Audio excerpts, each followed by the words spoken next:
মেয়েটা তো আমার আজ ইন্টারভিউ দিতে গেছে গো, চাপার মা। দাঁড়ো দাঁড়ো দাঁড়ো, ওরই ফোন এসেছে।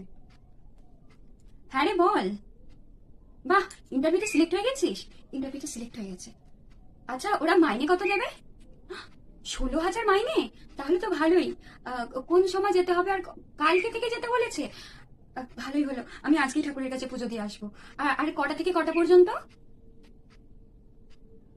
নাইট ডিউটি করতে হবে? নাইট ডিউটি না হলে হবে না? না না, তুই না করে দে। নাইট ডিউটির কাজ করতে হবে না, তুই না করে দে। আরে হোক ভালো কাজ, এত বড় এক কাজ পড়ে আছে, তাহলে নাইট ডিউটির কাজ করতে হবে না। আমি যেটা বলছি আমার কথা শোন, ঠিক আছে? যেখানে হাসপাতালের মতন একটা জায়গায় মেয়েরা সুরক্ষা পায় না, সেখানে এমনি কোনো কাজে কি করে সুরক্ষা পাবে? না না না না না, কোনো নাইট ডিউটি করতে হবে না, তুই চলে আয়।